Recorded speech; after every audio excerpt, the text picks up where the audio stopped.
Sobre la paciencia. Autor Tertuliano.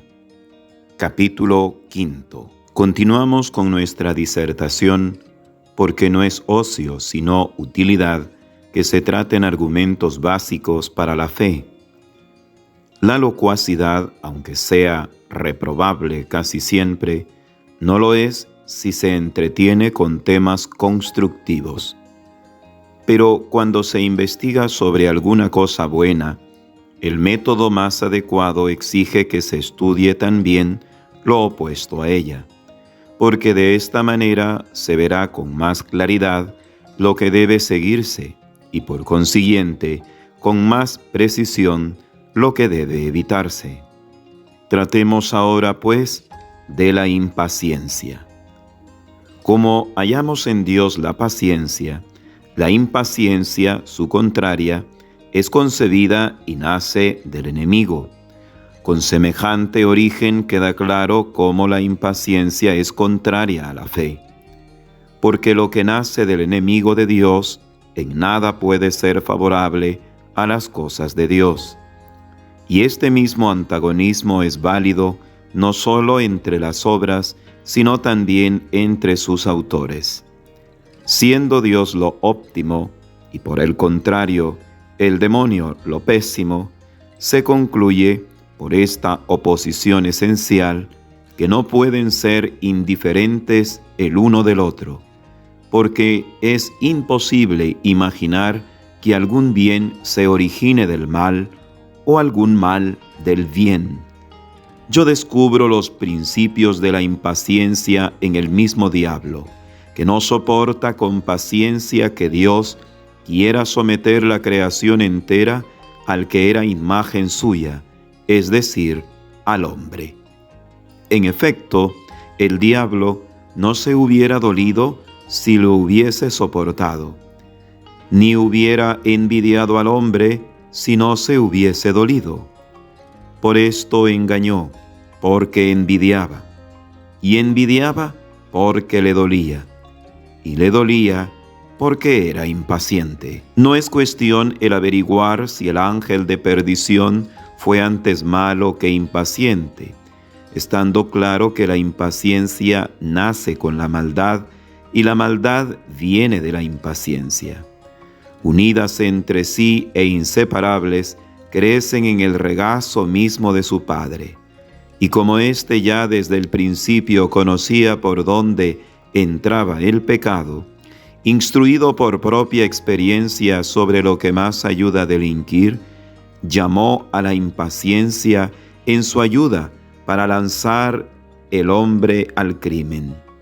No puede tachárseme de temerario por afirmar que cuando la mujer se le acercó, en ese mismo momento se le comunicó la impaciencia por el aire mismo de su conversación con el diablo, y que jamás hubiera pecado si con paciencia hubiese respetado la prohibición divina. Después, no soportando solo la caída, impaciente por hablar, se aproximó a Adán, que no siendo todavía su marido, no tenía obligación de atenderla, y así lo convirtió en transmisor de una culpa que ella había alcanzado. Así pereció Adán por la impaciencia de Eva. Luego perece él por culpa de su propia impaciencia, porque no guardó también el mandato divino y no rechazó la tentación diabólica. Por tanto, donde nació el delito, surgió la primera sentencia, y cuando comenzó el pecado del hombre, entonces aparece la justicia de Dios.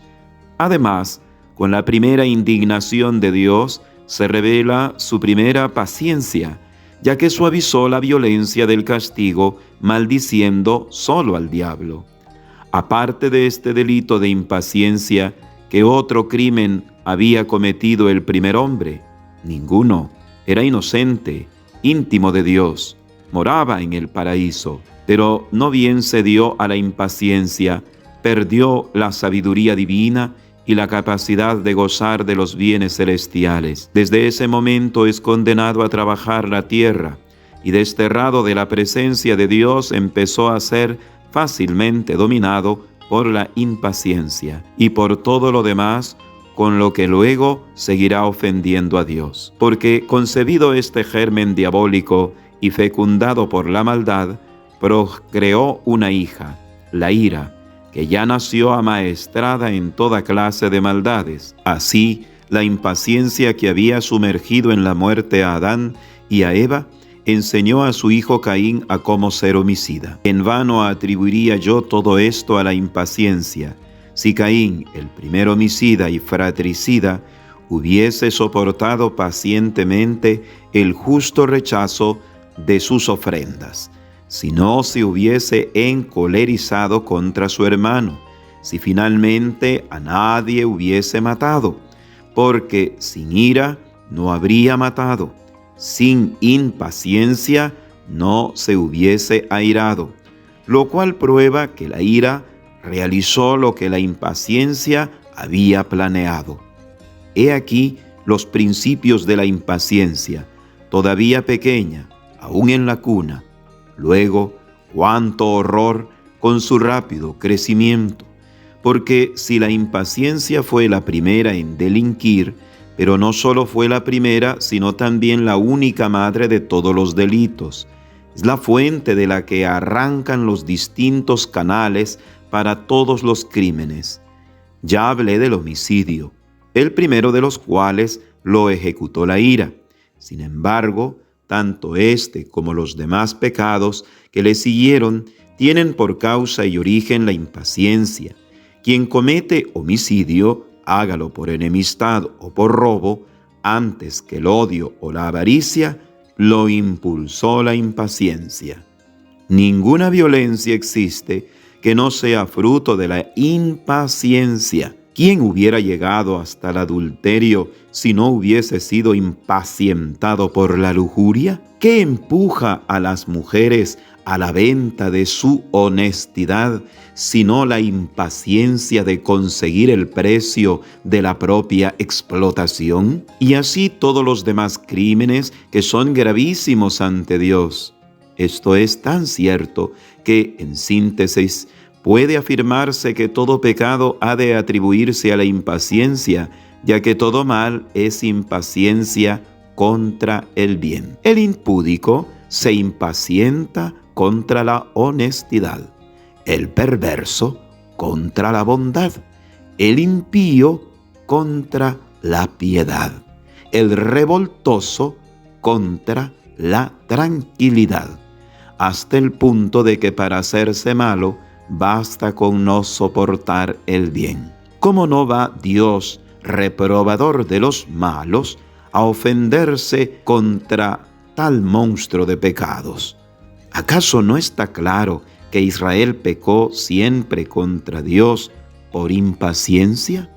¿No fue por esto que, olvidándose del divino poder que los sacara de Egipto, exige de Aarón dioses que los guíen ofreciendo para la fabricación de un ídolo el oro que poseían? ¿Y no tomó por impaciencia las tan necesarias demoras de Moisés, que hablaba con Dios? ¿No es este mismo pueblo el que después de la lluvia del maná que les alimentaba, después del agua arrancada de la piedra, todavía desespera del Señor y no puede tolerar la sed de 3 días?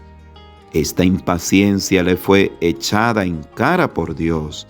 No es necesario seguir cada uno de los demás casos, porque siempre pecaron por impaciencia. ¿Por qué maltrataron a los profetas, sino por la impaciencia de tener que oírlos? Y al Señor, ¿no fue por la impaciencia de tenerlo que ver? Se hubieran salvado de haber sido pacientes.